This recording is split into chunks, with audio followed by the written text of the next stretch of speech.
Good evening and welcome to the Viva Cost podcast. My name's Graham Spence and tonight I'm joined by Alison Graham. Hello, Alison. Hello, Graham. How are you? I am good. I was thinking this is our exact intro every time we do a podcast. Like, I it's was actually thinking that quite as well. funny that we do this exact We need to come up with something new. hello, how are you gig. We need to come up with something a bit more bold, don't we? Exactly. We'll work on Well, we have an interesting show tonight because, of course, Scottish politics is busy being an absolute bin fire at the moment, and there's an awful lot happening. We've got conflicting polls that are coming out. We're seeing that the SNP is both done for and the Labour Party in ascendancy, and then we're seeing the opposite, that the Labour Party are in fact not moving at all and the SNP has retained its support. So Yeah. the truth is, the polling doesn't even tell us what's happening. What it does tell us is Scottish independence seems secure against the backdrop of the leading party of government not managing to handle the ball as well as they possibly should. Independence is still resilient. So there's some good news, there's some bad news. It's an interesting time in Scottish politics. Tonight we've got two main topics.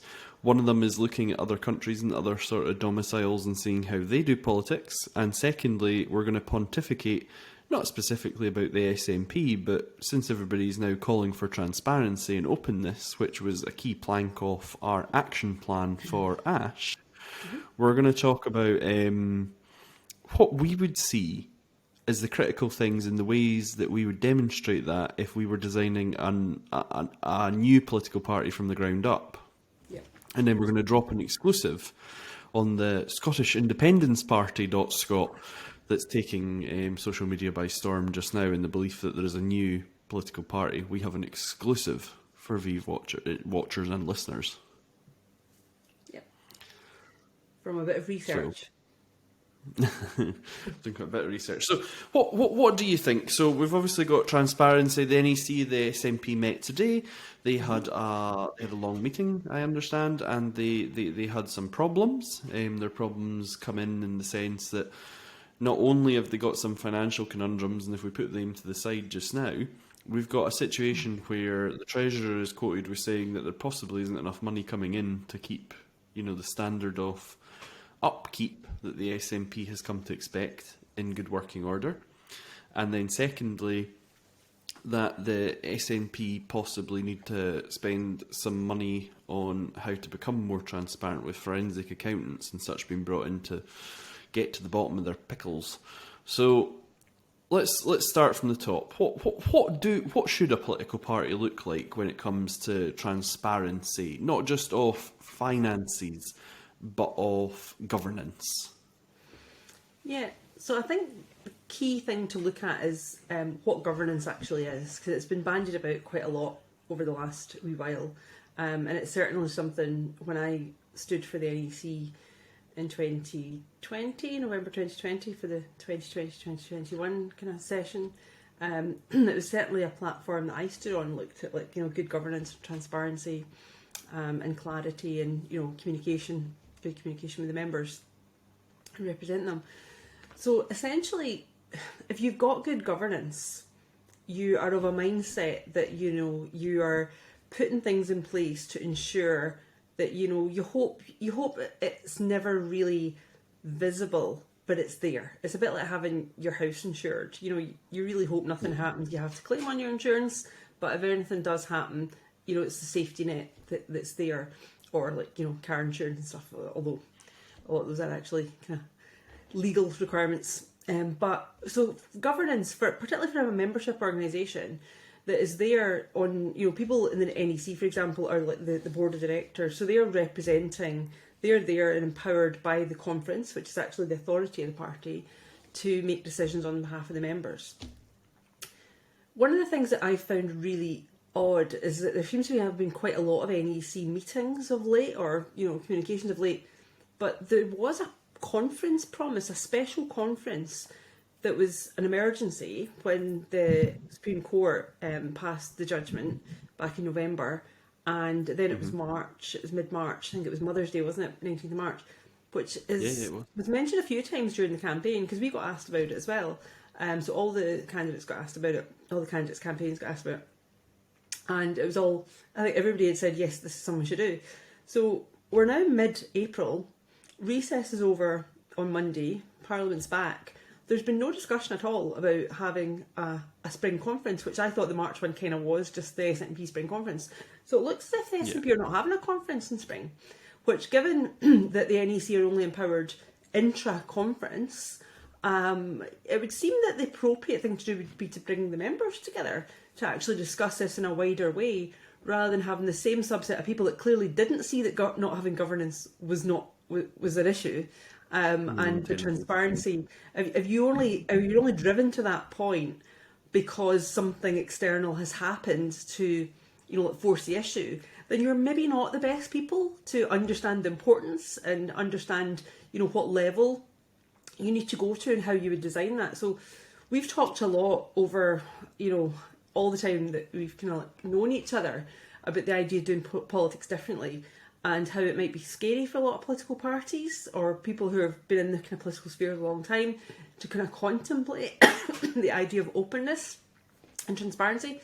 But I think what's been proven over the last few years is that not having it is actually a bigger risk, because, you've said before, you either control your own message proactively or you're forced into a position of reacting. So it's a little bit like the saying, you either look after your wellness or you're forced to look after your illness. It's the same with any organisation. You either have got good governance so that you feel secure in everything that you're doing, or you get called out, and then if you're running to, we need governance, I'm kind of thinking you're probably not the right people to put that in place if you don't actually understand. It's a little bit like driving without insurance, hoping you don't have an accident. So basically, we're saying that at the root of it, you have to be the right sort of people that believe in the idea of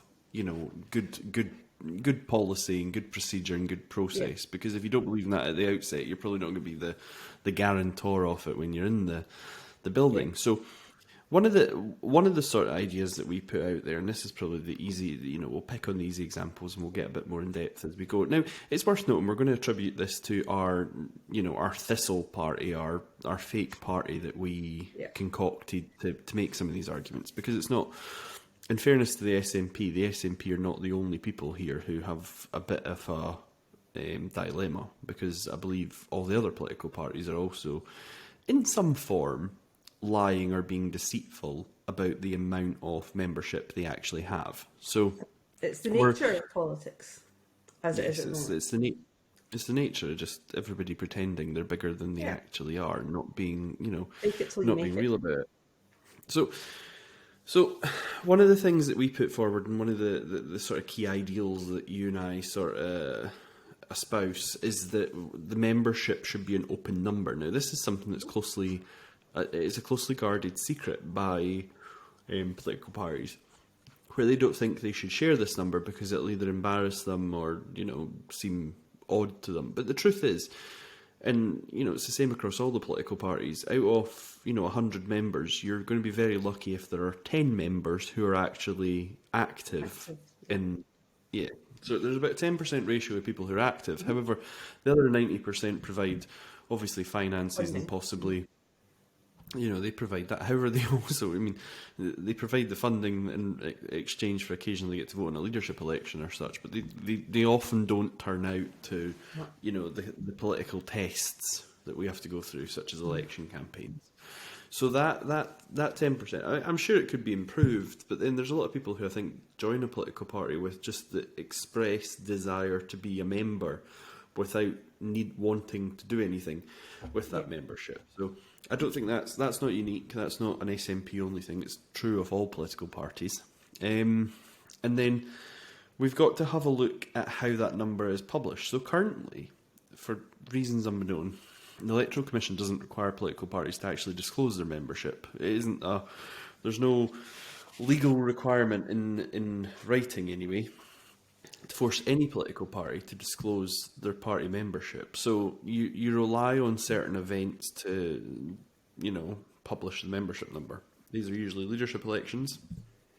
And during them, we get an insight to how big political parties are. Now, some people estimate the Scottish Labour Party at 10,000 members. Given that that would be quite a good number for them, I think they would publish it if it was true. Yeah. So I believe it probably isn't true. The Alba Party are busy, occasionally some of their supporters estimate the Alba Party is at 10,000 members. It is not. The Alba Party, I think, is probably closer to the 3,500 members. The Green Party famously said they had 6,000 members. I don't think that's true anymore. And I would imagine the Greens don't have 2,000 members at this particular moment in time. And the Lib Dems have quite a sticky membership, so I would imagine they're probably still about there, 5,000. And the Scottish Conservatives just put out random numbers, so I have no idea to guesstimate what their membership would be. The other thing is the Scottish Labour membership's inflated because a lot of the memberships are from affiliated trade unions, so you're a member of the Labour Party whether you kind of know it or not. So, I mean, in our fake Thistle party that doesn't exist, I think our main proposal was actually there's no reason we wouldn't put on the sort of sign up page or the front page, like, join X number of members that are already a part of this party. So it would be kind of, let's just say Thistle has 2,000 members. Mm-hmm. It would say, there are currently 2,118, members. And we would define that. And it's we have to make sure we're clear here. And this is where you've obviously got industry experience in membership organisations and subscriptions. An active member is somebody who is paying month to month. Or has paid for their annuity, their annual plan, and is currently up to date with their payments. That is a full member. Am I correct, or is there more to? Well, it depends on the party's constitution. So certainly the SNP's is constitutional. You have to pay to be a member because it costs the organisation to administer a membership. So there is actually a cost to administer each member. But also, constitutionally, it's like your kind of commitment to the party. Otherwise, anybody could just join just to, to get a vote. And quite often for elections, internal elections, they will put. I know certainly my branch, they changed the branch constitution so that people couldn't move branch just to vote in their AGMs and stuff. And there was all sorts of stuff going on in Stirling about like trying to get quite. Reasonably senior people trying to get people, like friends of mine, to leave their branch to join the branch that was just about to have an AGM because they were worried about getting taken over by some other part of it. So there's all sorts of nonsense, which is why you have constitutions and why you have standing orders, so that there are rules there. And really, you wouldn't want to be having somebody coming in and taking over the executive of your branch who's never been in your branch before, because that would be, not particularly democratic for the members that have been there and committed and doing all the work and raising all the funds, because all the branches do their own fundraising as well. It's a branch dividend. So what are the downsides to publishing the membership number? What are the downsides, Alison? There must be some. So I think the perception of downsides is that it's a competitive thing. So it's given ammunition. This is what the political parties will tell you, and this is why when I was in the NEC, there was an utter obsession with leaks. Everything was like leaks, to the point I thought I was in Plaid Cymru at one point. The Party of Wales, because there was so much talk about leaks.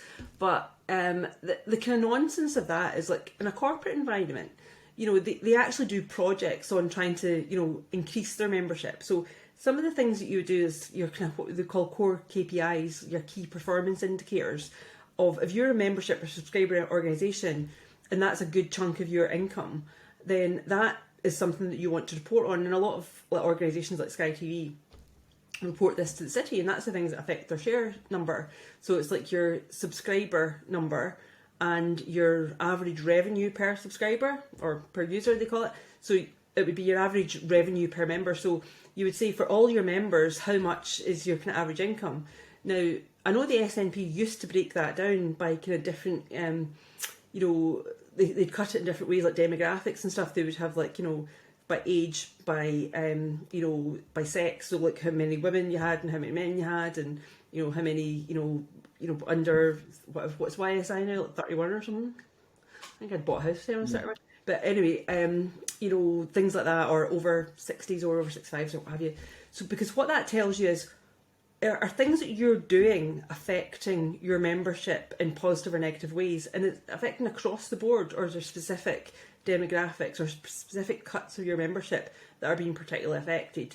And this kind of comes into play with the question mark over the lost membership, aligning with the GRR bill. You know, most of the members that were lost were from a particular demographic, like you know, women were leaving the party. Then that's something you would think would be a bit of an alarm bell, that you had to scrutinise a bit more detail and work out what was it. You know, speak to members, particularly speak to people who've left. And I think that's what most organisations, or political parties certainly, don't do well. They don't do a kind of exit interview that you would do. I mean, customers of corporate business try to win customers back because it's much cheaper to retain customers and sell more to your existing customer base than it is to go out and get new customers. So political parties are the same. Like the effort to actually reach out to somebody who's not been, you know, minded to join your party before. What is going to, one, make them want to join any political party, and two, make them join your political party. So I think, you know, there needs to be a lot more kind of detail in that. But the other key thing is churn. So churn is a key performance indicator to see what is the turnover. You know, how many people have left as opposed to how many people have joined. And that is something that in Thistle, in our theoretical party, you would look to track on a kind of dashboard to say, here's our total membership number, which, you know, people looking at it on an ad hoc basis, that might not mean much to them. But if you can say that our churn rate is, you know, 5%, that's probably quite good. You know, our churn rate's like getting up to 10, 11%. We maybe have to look at that, because that's what it's starting to cost us. Because people are leaving. Why are they leaving? And we're having to go out and spend money to bring people in through promotions, etc. So there's a whole bunch of stuff you need to look at. But fundamentally, transparency, by having a dashboard that people can see at a glance how you're doing and what are your actions from that dashboard. What is that information telling you that you need to do? It's a bigger piece on as well, that if you do that in public, at least it tells, you know, the public as well, and it tells, you know, people watching, the commentators. Yeah. You're very clear that if there's an event that is costing you politically inside your own party, and it's costing you your own members, that it is something that you have to reverse course. And, you know, it was one of the things that was always kind of odd in the SNP is there was the great soapbox, when Nicola Sturgeon, the broom cupboard speech. Yeah. The soapbox and broom cupboard speech, where effectively some young members suddenly started leaving the party, or apparently started leaving the party, because I don't think they actually left the party, because they all seemed to back in.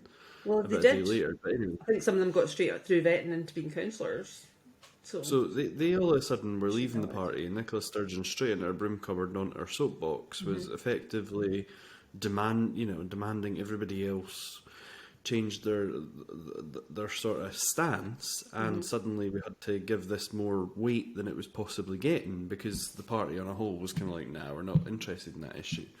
So the interesting thing is, though, if that had been, and we're not going to go into the specific issue because I don't want us to get dragged into what was the specific issue, but I want us to think about it more holistically in the sense of, if that had been different and the SNP at that time had a grid that was kind of like the week-on-week sort of gain or loss of members, if the average party member could see that the SNP lost, I don't know, a reasonable number, let's say it had lost 500 members in a day, that would have been something that the average party member would be like, well, that's a situation that we need to know more about, and maybe we do need to be more understanding, or maybe we do need to give it more air, or this topic requires further debate, or it would have, I think, would have opened the ability for discussion rather than closed it down. But the information we had to go on was that Nicola Sturgeon said a lot were leaving, and I don't think, in truth, that was ever sort of proven in the numbers, because the next conference put that numbers had gone up.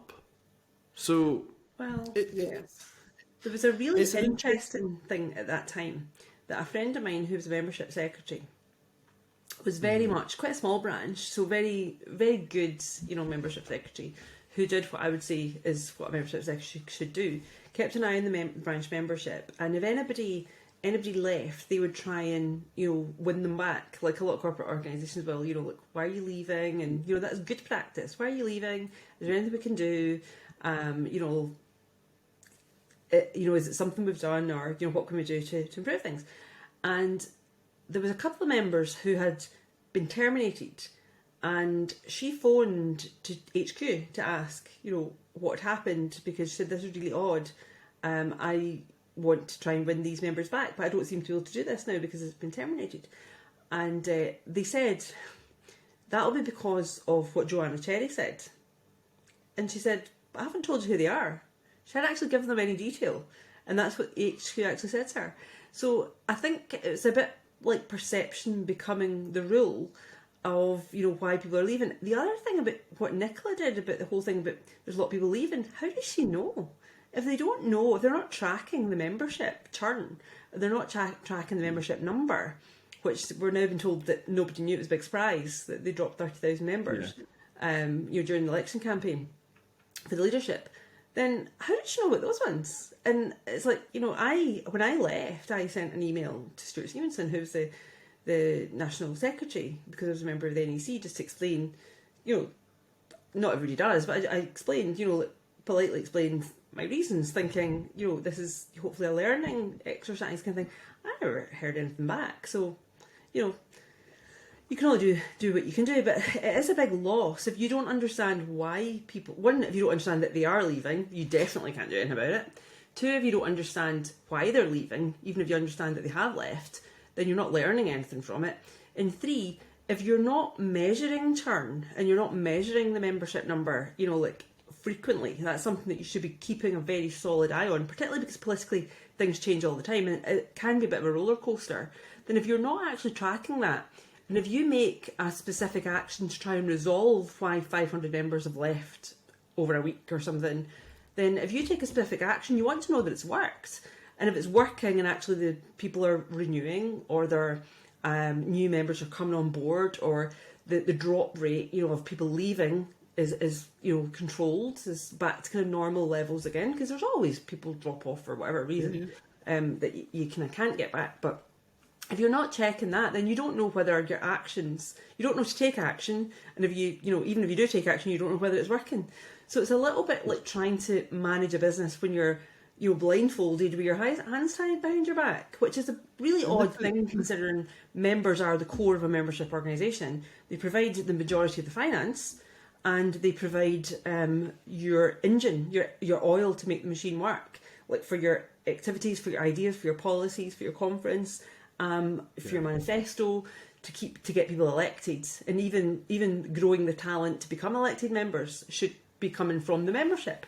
So for me, the whole thing is really quite bonkers. Like from a kind of corporate background, to look at political party, I was really gobsmacked with the kind of level that things are at, and how easy it would be to fix a lot of this stuff, which was the intention of certainly myself and a lot of others I know who went into the NEC or different committees and stuff to try and bring their professional experience to assist, really.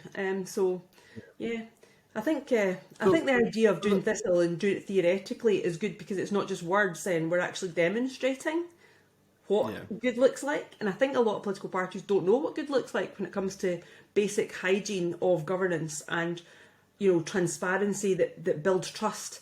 And politics is all about trust. If you lose trust, it's very, very hard to build trust, and it can take a lot of time to build your credibility and your integrity over time, but it's very, very easy to lose, and then it's very hard to win back. The other thing is, it eventually gets published anyway. You're going to have an election, or you're going to have something where the numbers are going to come out, and you're going to have to justify it, as we've seen. The next sort of thing is finances. So this is a rather interesting topic, because political parties aren't usually registered companies, so they're not usually limited by by guarantee, which is odd, because there's nothing that actually precludes them from being a registered company. But we'll roll on. So they do have to declare, though, their finances. So legally, a political party, we were looking into the specifics of this. So You need to name effectively your large donors. You need to do a basic account for how much cash you have on hand and what you've spent it on. During an election campaign or during a sort of regulated period, which is the long and short campaigns, you have to declare your spending in both the long and short campaign. There's regulations to declaring your spending. You need to provide, after a certain threshold, you have to provide audited accounts, and it's £250,000 to provide an audited account. Yeah. And you effectively need to do this to the Electoral Commission, and it ends up public anyway. So the great thing is, if you have any donations of note and you have any expenditure of note, it is declared anyway. Like you physically have to declare it in one form or another, if it's during a campaign period, through the campaign expenditure and donation returns.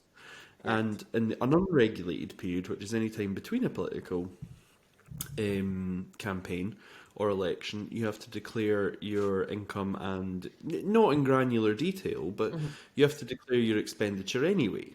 And this is something that's rocked a lot of political parties, because the story goes that Scottish Labour have absolutely no money whatsoever, and UK Labour have to throw money in to keep them afloat. And then the second one is that the SNP obviously had £600,000 that demonstrably it got to the end of the year and they just didn't have £600,000 in the account. So they had definitely not ring fenced it in the conventional term of it being sat to the side with an actual fence round it. So they couldn't have had that money. Public fact. The money, they had spent at least a grand proportion of the money because it wasn't in the account. And that leads us on to, what does good look like here? What financial information do you think that, given that we're already having to declare donations and we're already having to declare expenditure in election time, does it not seem remiss that we don't just publish that anyway? Yeah, I think the question is, you do it anyway for election time. Political parties, if they're fighting local elections, Holyrood elections and Westminster elections in Scotland, and used to fight also the European elections up until we left the EU in when was the last one? 2019, May 2019 was the last one. So there used to be 4 elections.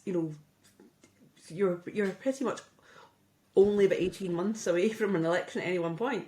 So the question is does it not raise more questions why you wouldn't just continue with the same level of transparency as you do during an election campaign? It's almost like I'm only doing it because the Electoral Commission make me. Now that's not really the way to instill trust in people, that you need to keep giving you money, to continue, whether it's through membership fees or through fundraisers and donations and legacies as well. A lot of political parties and other and charities and different things, are benefactors of people who have passed away and left them money in the will. So all these things are income. So if you're a membership organisation, one of your core things to be focused on is, how stable is my income, and can my income meet my expenditure? Now, for political campaigns, there are rules with the Electoral Commission of how much you can spend on each election, whether it's a local election, whether it's a Holyrood election, and that differs between a constituency Holyrood election and the list Holyrood election, and also in the general election it's different again. So there's all these rules for different elections that kind of limit that spend. But if you don't have the funding, for example, when we were kind of briefly, the 6-week campaign for Alba was a 6-week campaign that people were funding as they went, and it was very different, and had to be very kind of creative in the way you tried to use what money you had or you were raising as you go, compared to party machines like the SNP, on the kind of level of stuff. I mean, a lot of people talk about the Tory leaflets are very glossy, and clearly money is not an object, and how much scrutiny. I mean, I know Vote Leave and everybody got pulled up by the Electoral Commission for overspend and different things, and people have had a few slapped wrists along the way from the Electoral Commission, but it's really fairly toothless from what I've seen so far. But, again, come back to if you've got that scrutiny, then isn't it easier just to have your kind of governance, that is your standard your standard way of demonstrating your income and your expenditure in a way that's very easy for the people that you're asking to provide that, income, to understand, because that then builds a confidence in them that they will continue to provide funds for The you. other side of this, as well, is obviously accounts are audited after a certain amount, and I think Yeah. that's £250,000. So obviously up to the £250,000 range, it's not audited. And then Yeah. secondly, as we've seen in the case, several large parties actually, it's not just the SNP, but it's topical because it's in the media just now that their auditors actually quit. And this raises a question. So first of all, the Electoral Commission, obviously, the function of an auditor is to make sure that the primary accountant, which by the way can be a different partner in the same firm, Which it is in the SNP Yes. case. it wasn't. It was. But it can effectively. You just need somebody else to go in and from a different. It wasn't the person who created the account. Yeah, exactly. And effectively say That's that the I'm going to definition of check. independent. Yeah, I'm gonna check that you've done your sums properly, but not just you've done your sums properly. That the understanding as the rules have been put forward. So this is something that sometimes it gets debated in accounting circles and is quite boring. So let's talk about depreciation, for example. Depreciation is commonly understood to be the capex cost of something, so the capital expenditure. You buy an item. Yep. And let's say that item. I mean, you don't capex at this low amount, but let's pretend that we do capex at £100 just for easiness because I'm stupid at math. So we're starting at £100, and then basically what we're going to do is over 7 years, we're going to account for that item. So it was worth £100 in the first year, and then we divide it by 7, take that amount off every turn of the year, so that we then know the equipment value of a set item. Now, for different items, that's different. So, for example, for heat and ventilation, air conditioning units, HVAC, they're normally depreciated over a lifetime of about 20 years, because generally when you put building ventilation systems in, they're pretty much there for They're not consumable. They're not consumable. They're about 20 years between replacement. You've also got things like solar panels are generally 10-year depreciative values. So you buy them, and over 10 years, if it was £100, you'd take £10 off every year, the value. So at the end of the 10 years, they are considered worthless. They are considered zero. In accounting terms, they may still provide some value to the business in the sense of they may still be functionally usable. And that's quite nice, because that is effectively a freebie.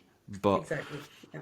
now, if I said, in Thistle, we're going to depreciate our solar panels that we've put on our office over 10 years, you may have another accountant that says, actually, do you know what? You're likely to change them after, you're going to get a bit more life out of them. Let's not take quite as much value off them, because actually that's an asset to your business. Like, they're still worth something. So rather than over 10 years, we're going to go to 20 years, which means that we're going to take off only £5 off that £100 value every year. So they're worth, at the end of the 10 years, they're still worth £50, rather than an asset cost being zero.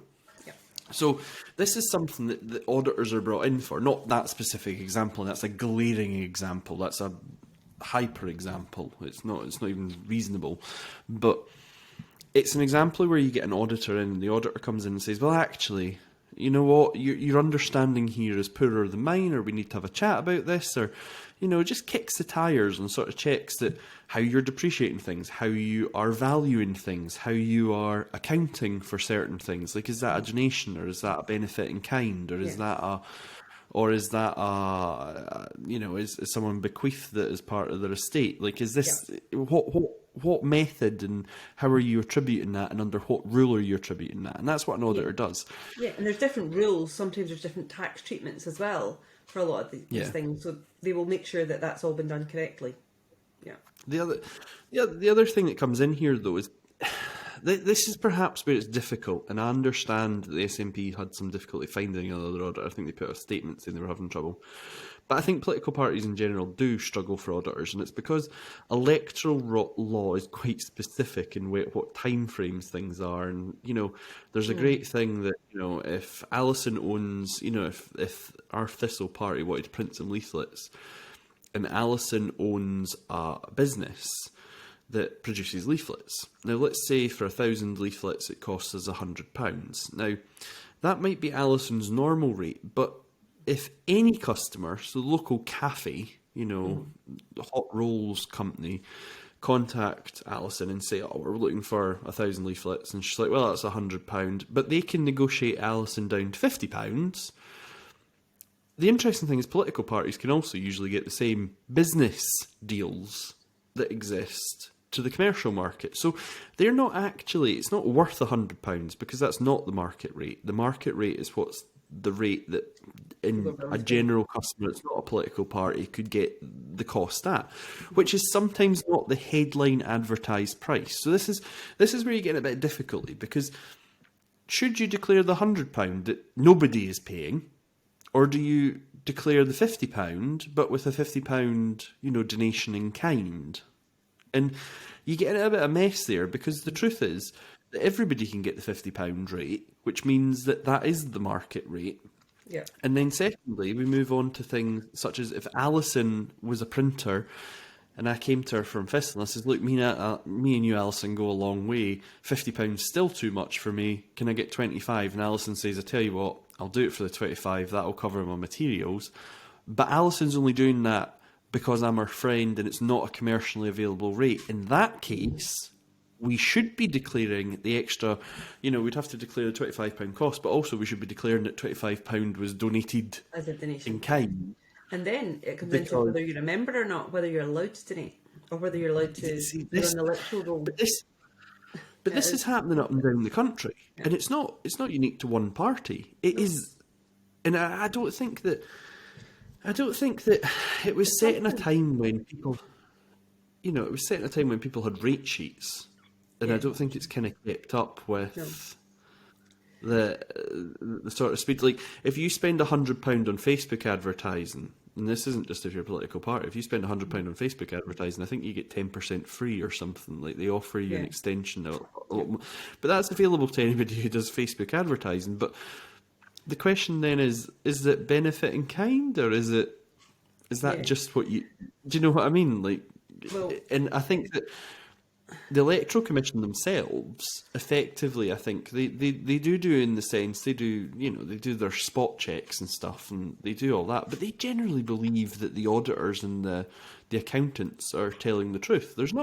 I think it should actually be incumbent on the Electoral Commission to appoint, and I know it's bigger than its current role, but do you not think it's a role for the Electoral Commission to effectively be an auditor of account for political parties? Certainly over the 250,000 range, that they should be effectively turning up and being like, wait a minute, let's just have a look at how this is happening, so that the rules are based on what's happening rather than what we believe should happen. Yeah, so it's interesting because you've got things like different organisations, different industries rather, have different types of audits, whether it's British standards or different auditing types for different kind of industries.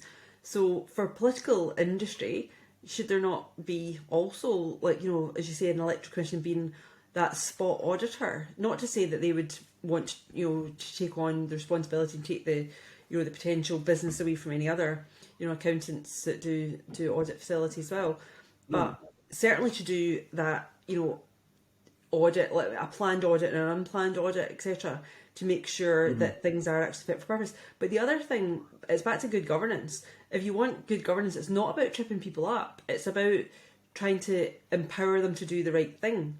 And a lot of that is to do with, one, knowing what the right thing is, and two, how to do it. And, the other thing, just to kind of quickly say, I don't think I said earlier, about governance and why things are generally not great in political parties, is people involved in politics are very much focused on the context of politics, the environment of politics. But governance isn't about what you do. Governance is about how you do it.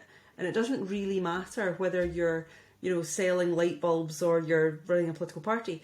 It's how you do your finances, it's how you do your transparency, it's how you do like your documentation and your change management and your controls and your insurance and your risk assessment, your risk register. It's all these things that are set up to make sure you're in the best position to succeed and there's no surprises.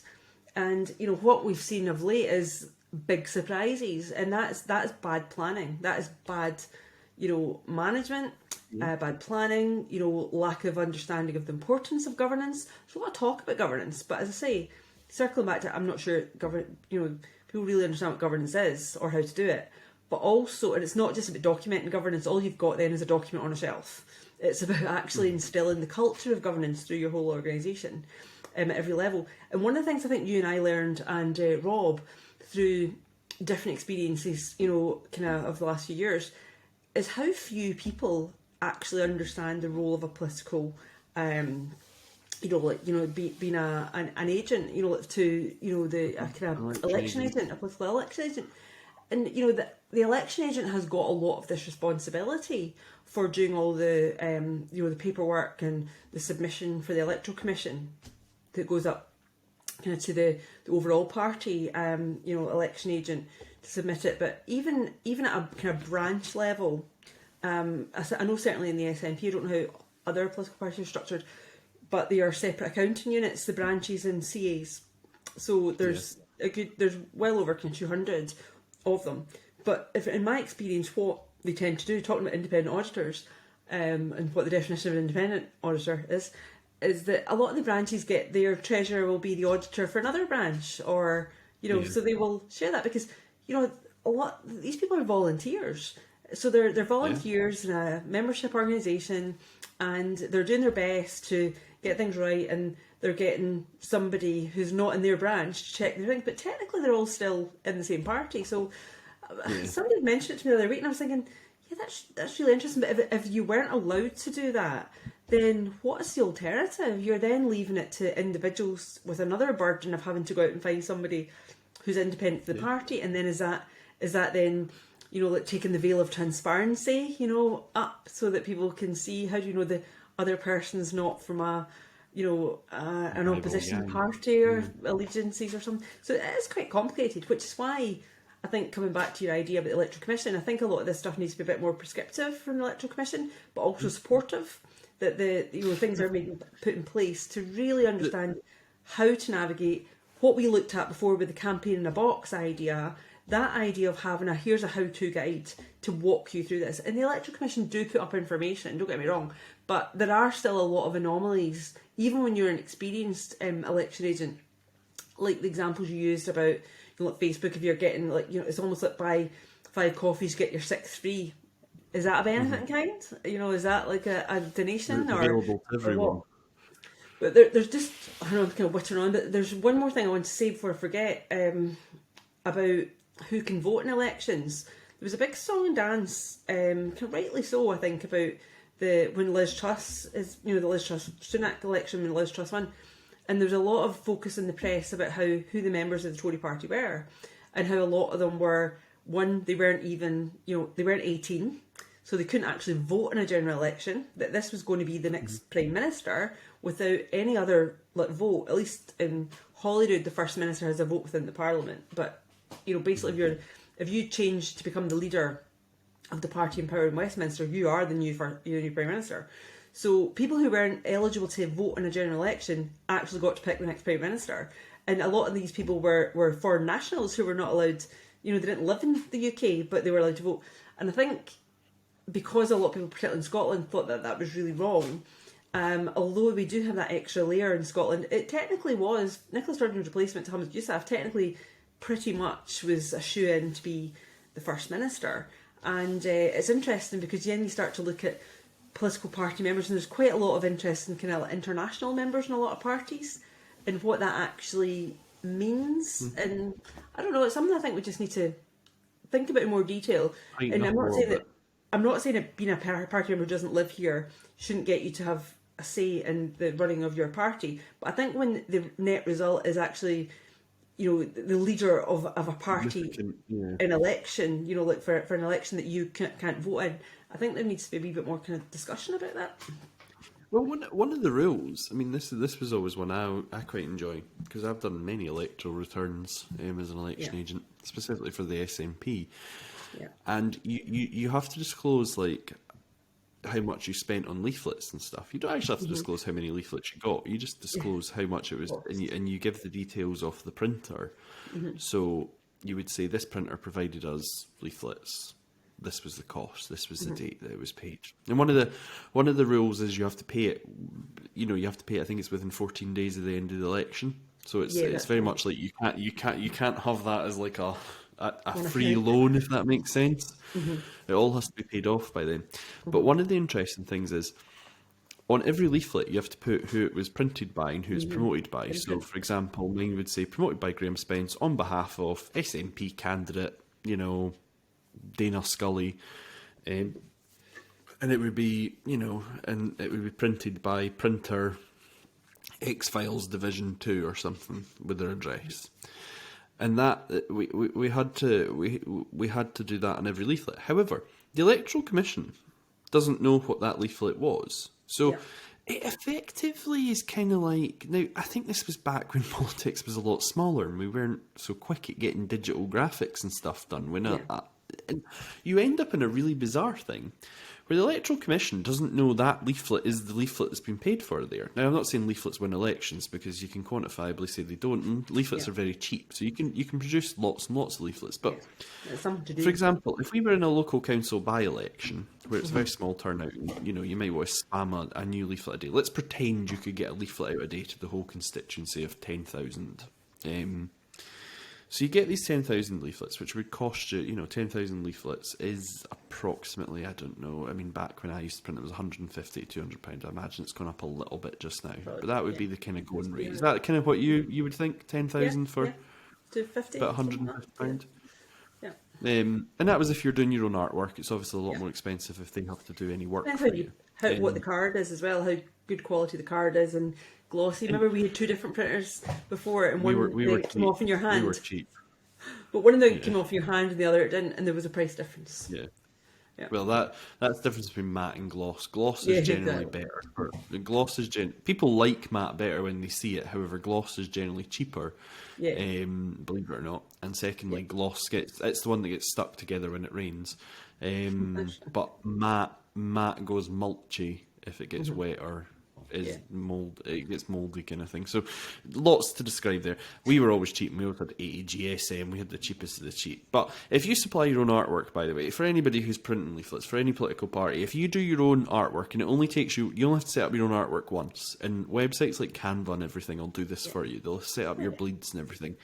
I use Pixelmator, and I think it cost me like £50 on my Mac, and that's, a lot of people are like, Photoshop and all that print software and stuff. Nah, you can do it on a Mac with Pixelmator for £50. You can do it on Canva for like a tenner or something, and it'll print bleeds and stuff.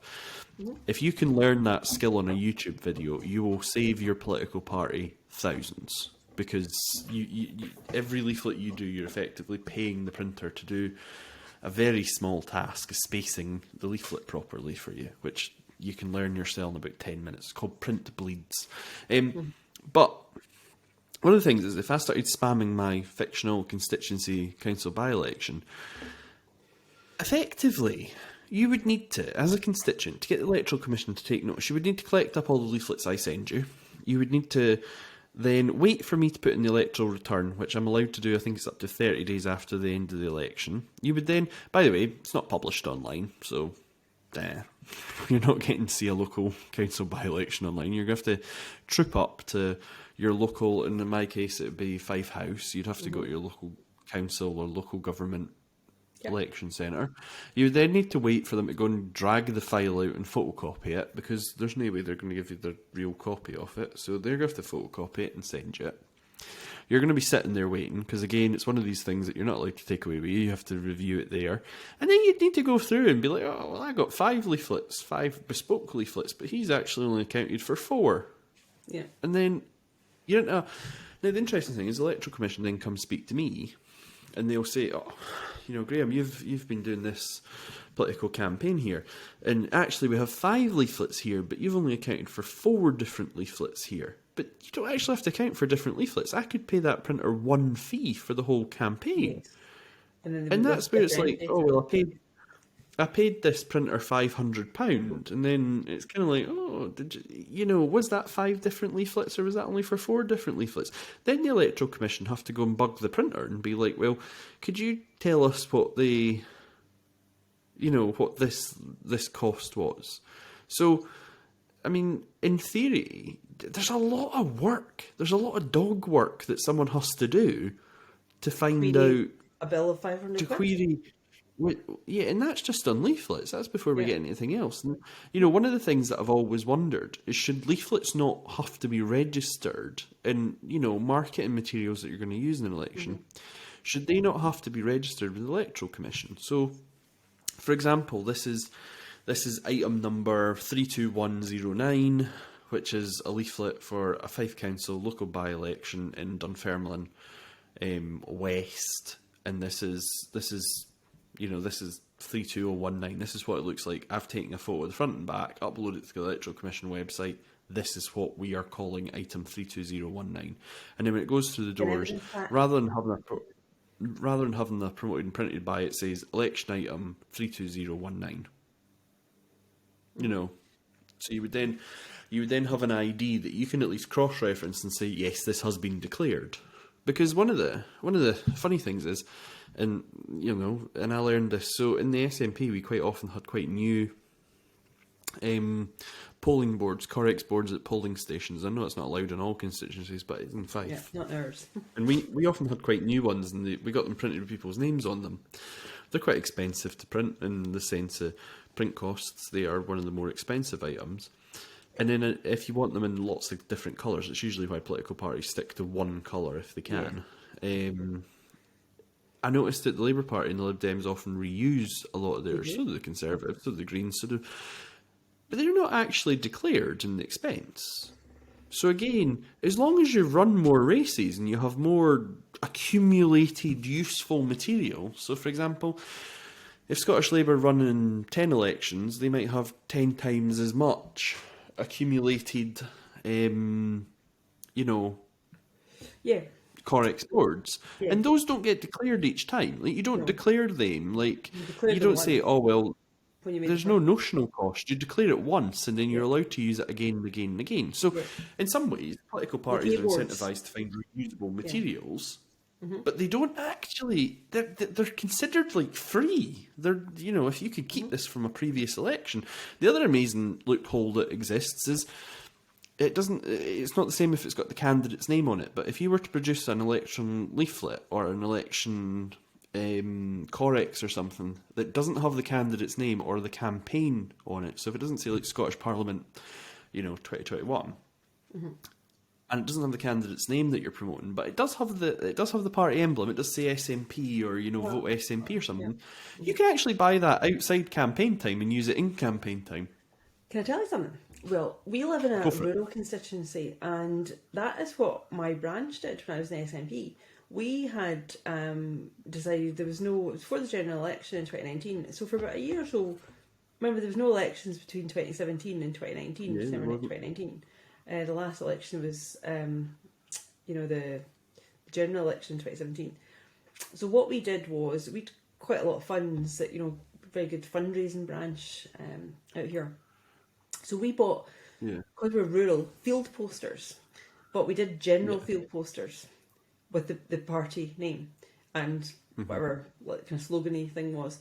So it was reusable field banners that we bought, because then we had that outside electoral spend, but it meant the campaign spend could be on this kind of specific stuff. But for field posters, people can't really read detail in field posters. They see them when they're driving past. And we noticed the Tories are very good at that. The Tories are very good at owning the fields, and they were during Better Together during the referendum.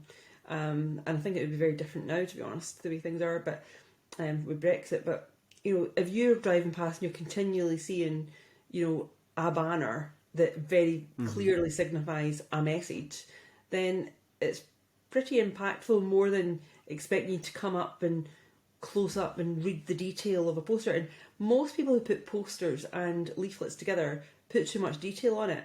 The one, They do. the kind of flip to that is, I think probably the most successful SNP leaflet I ever saw was the concertina one, with all the kind of achievements. It was quite Famous small, but Vivo, it's a little wasn't it? concertina, which I would imagine was quite expensive to produce because it was all kind of like concertina together.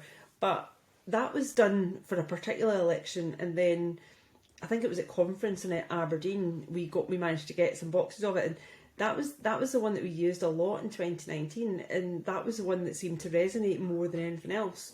But again, So non-declarable in a it's not local clearable election because it was it'd already been paid for in a previous election, and thank goodness, because most election leaflets, certainly in the SNP, end up in landfill because they're, and I think that was a very good discipline of Alba, that there was we were raising money as we went in that 6-week election campaign.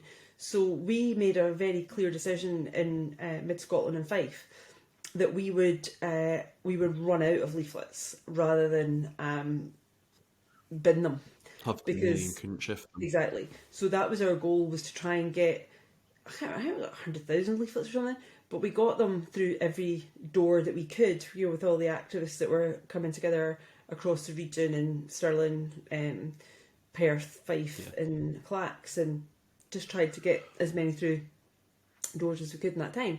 But And we, famously, on that, we our Corexes and everything, as a matter of imperative, Reusable. because we didn't have the money, Yeah. they had to be reusable. exactly. So what we were doing with that election was creating an asset pool for the party going forward. The other thing that we did was, because in Stirling, and I think Clacks as well, Stirling and Clacks, not Fife, but I think Perth as well, you can't just pin them to lampposts and stuff. You actually had to have A-boards. They'll So be we had framed, some phenomenal people like John and Cameron and different folk who actually made A-boards for us. So those A-boards are actually an asset. So from an environmental point of view as well, and from a very kind of conscious, kind of environmentally conscious point of view, it's a good thing as well, because it's something from a cost point of view and also from the right thing to do. It's a reusable asset. All you need is somebody who's got enough space to store them, which Rob got lands with for a long time. I don't think he has them now. He's not an executive or anything, but it's it is one of these things that you don't want to always have to start from scratch, particularly if you're running a campaign and you should be using your budget, your members' money as wisely as you can to get the most bang for your electoral buck, as it were. I remember Tasmina and Alec actually stole one of our A-frames that we had at our street stall because they were that impressed with the quality it was going to get rolled out as part of the campaign toolkit. I remember that. Just to kind of pull that to a close, we had one other big reveal we wanted to do tonight, and I know we're about to cross the hour mark now, and that's, we were talking about our fictional party, which is the Thistle Party, and just for everybody's sake, we sometimes do make tools for it and everything, and we it has branding, but it's not a real party. It is absolutely a fake party that we have. But we use it as a vehicle to test theories and It's test, a good pilot tools. a good kind of sandpit area for us to play with. So just to let everybody know, if you stumble across the Thistle Party, it is 100% Viva Cos and is 100% fake. It is a test bed. It's a skunk works for Scottish politics. And one of the things that we've seen, and Brian Cox said this, it was in the paper, wasn't it, Alison? He was talking about how we shouldn't really call it. It was to avoid the Scottish National Party because the word nationalist is kind of bad, and we didn't want that to be. Nicola Sturgeon said that before as well in the past. She said if knew now, she wouldn't have picked that. Obviously, she didn't pick it as a name from they're 89 years old now, but it was a combination of the Scottish Party and the National Party of Scotland, I think. You come up with the SNP, So they called it the Scottish National Party, which made sense. Yeah. And this was before nationalism. I mean, in fairness to them, this predates the main. The main thing that's got the negative connotation on nationalism was the whole, Germany Nazis. But that, in 1934, that wasn't a thing. Well, Hitler was in power in 1933. with the National Social Yeah, Party. but you know what I mean. Like, there had been no reflection at this point on the rise of nationalism in Germany. Like, this hadn't Yeah. been a large topic that had been debated by this point. So, I mean, if the SNP had been founded 10, 15 years later, I think there would have been a different name. And it's sad because the SNP is not, commonly nationalism is regarded as a right-wing sort of authoritarian, really, really nasty image to have. And the truth is, the SNP and the people in the SNP, the members of the SNP, are absolutely a centre-left, absolute pacifist organisation that has no desire to, cause anybody any ill or harm. And very So internationalist. it's very internationalist. It's very progressive rather than regressive. So again, the word nationalist and nationalism shouldn't be appropriated by others as only a negative term, because there are some positive elements to the SNP is a standing example of a positive element of nationalism, civic nationalism. It's There are more other about the positive nation examples. because it's Scottish National Yes. Party, but a lot of people call it Yes. Scottish Nationalist Party, but it's actually a Scottish National Party. It's like the National Yeah. Party of Scotland. Exactly. So it was suggested that maybe they should change their name to the Scottish Independence Party because it's possibly a bit softer and it transitions quite well. There's an article actually where Peter Murrell at one point says that the garish sort of, you remember the sort of limey yellow colour of the SNP, and the black was possibly off-putting to women, and they wanted to soften that. Which you'll note that when Nicola Sturgeon took power, they actually did soften the yellow, and it went to that sort of more faded yellow than the bold and the sort of lime green yellow. So we did. I mean, the SNP's transitioned branding a few times. It's changed from its old font Chulla to its new font Sensibility, which is much rounder and friendlier and conveys a sort of comfort rather than a hard typeface. And I think that one of the things that came out of this is, should they rebrand to the Scottish Independence Party? That was Brian Cox's article, and they've not done it, and they've never kind of taken it forward because it is a pain in the butt to do, I suppose. But someone registered ScottishIndependenceParty.scot as a domain online. And we wondered if this, it was speculated, and we wondered too, was this a new movement? And, what were the thoughts there, Alison? was Or was it? you got a lot of feedback on this?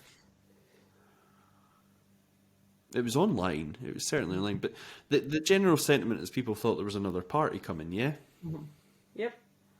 And that is what people believe at this moment in time. We done a deep dive. So one of the cool things about the online domain name system is it is almost transparent in the sense it tells you where the websites are that you are visiting. So if you're on a Mac, you can quite easily go to your terminal, which is the little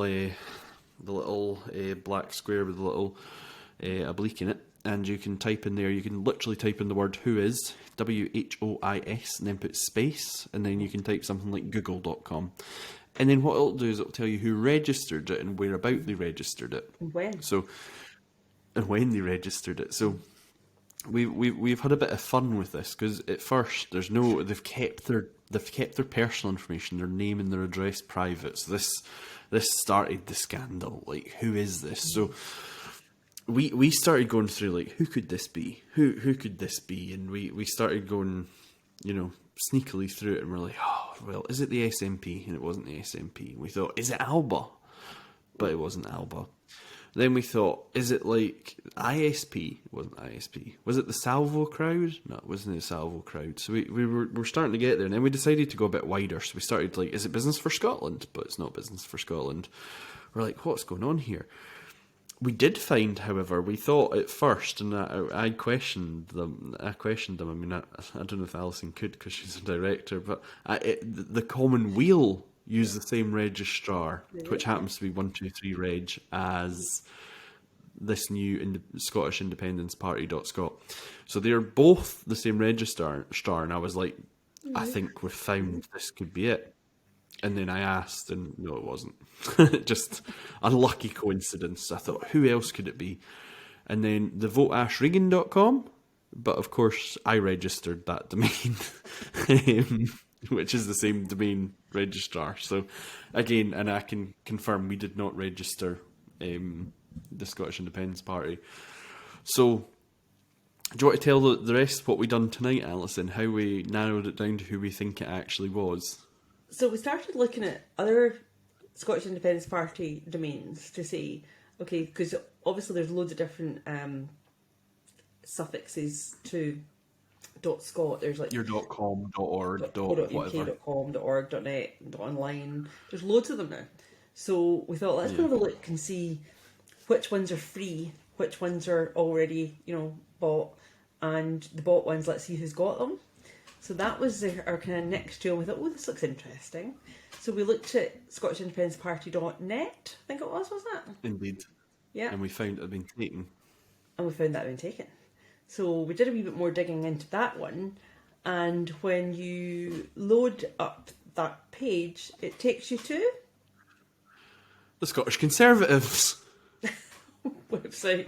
So we're like, So then we went back to look at the .scot one, and it turned out this is not conclusive. It's just kind of interestingly, inferring Suspect. from common data, and they were both registered on the same day. So that we thought that was quite interesting that both the Within hours of each other. within the .net and the .scot were both registered within an hour of each other. So I think the kind of moral of the story is there's a lot of kind of rumours and stuff online about stuff.